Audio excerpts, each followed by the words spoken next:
Bismillahirrahmanirrahim. Assalamualaikum warahmatullahi wabarakatuh. Perkenalkan, nama saya Muhammad Aula Bransa. Nomor induk mahasiswa 19.600.047. Nah, kali ini saya akan membuat video sebagai tugas ujian akhir semester dari mata kuliah Public Speaking.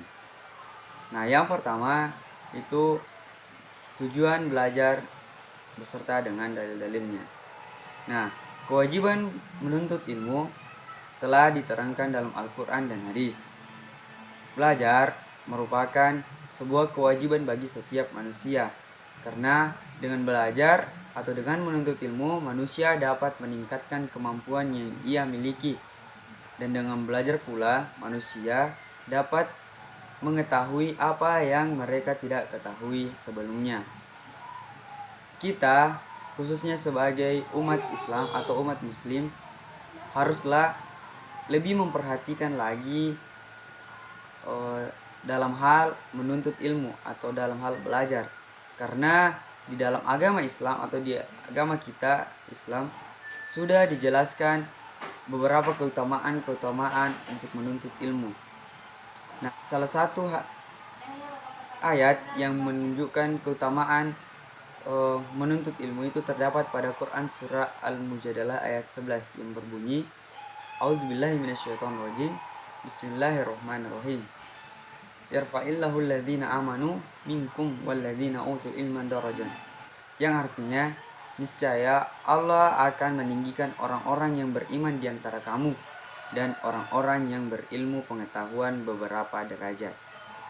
Nah, dari ayat tersebut sudah jelas menerangkan bahwa betapa Allah Subhanahu wa taala mengagungkan dan meninggikan derajat mereka atau derajat orang-orang yang menuntut ilmu.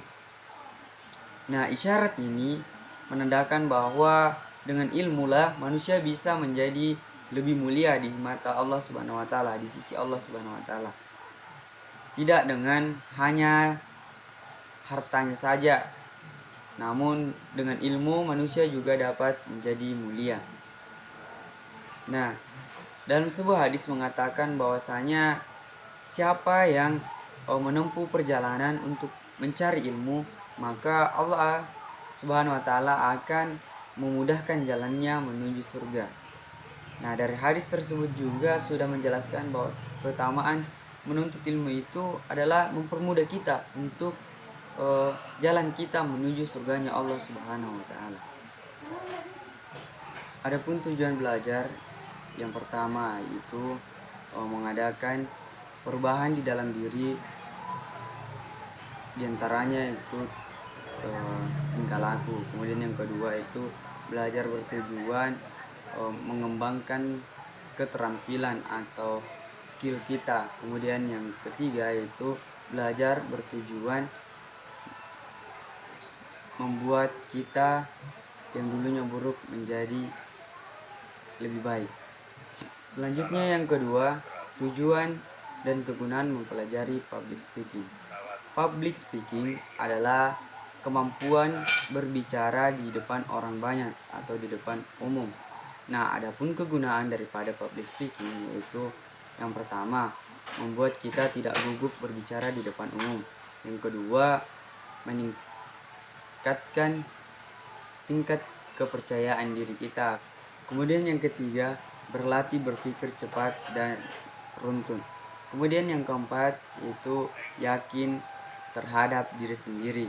Kemudian yang kelima itu luas dalam bergaul.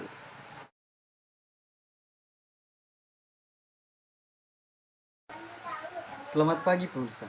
Seputar info kembali hadir di sela-sela aktivitas Anda bersama saya Muhammad Awal Afrensyah yang akan memberikan berita-berita terbaru, teraktual dan terpercaya. Pemirsa, ledakan gudang kembang api yang terjadi tadi malam di Semarangge, sebuah kecamatan di Banyuwangi. Ledakan tersebut membuat warga setempat gempar. Menurut Badan Penanggulangan Keadaan Darurat Daerah BPKDD, ledakan yang terjadi tepat pukul 20.00 waktu setempat. Bermula dari sebuah toko dan gudang kembang api di kawasan Platuk, Samarinda. Banyak warga yang menyaksikan kejadian tersebut secara langsung karena gedung kembang api tersebut terletak di daerah pemukiman padat penduduk. Dan itu juga yang menyebabkan tim SAR kesulitan dalam mengevaluasi dan mencapai lokasi kejadian. Karena ledakan dahsyat ini, sehingga 4 mobil pemadam kebakaran pun kehabisan air untuk beraksi. Kejadian ini juga mengakibatkan 2 orang tewas dan 19 orang luka-luka. Korban tersebut sedang ditangani oleh Palang Merah. Diduga korban luka yang paling parah menderita luka sobek di bagian kaki karena melompat dari jendela rumahnya untuk menghindari kebakaran. Namun, saat ini sejak kedatangan tambahan air untuk pemadam kebakaran, api sudah mulai dikendalikan. Ya, kembang api yang biasa menjadi hiburan juga bisa menimbulkan bahaya yang sangat luar biasa. Maka dari itu, saya mengingatkan kepada pemirsa sekalian untuk selalu berhati-hati dan menjalankan segala kegiatan Anda. Karena hal-hal yang tidak diinginkan bisa saja terjadi kapan saja dan di mana saja. Demikianlah laporan saya pada saat ini. Saya Muhammad Awal Aprensa dan segenap kru yang bertugas mohon undur diri. Terima kasih, selamat pagi dan sampai jumpa kembali. Dan yang terakhir yaitu ruang lingkup public speaking. Nah, public speaking ini artinya umum, khalayak, massa.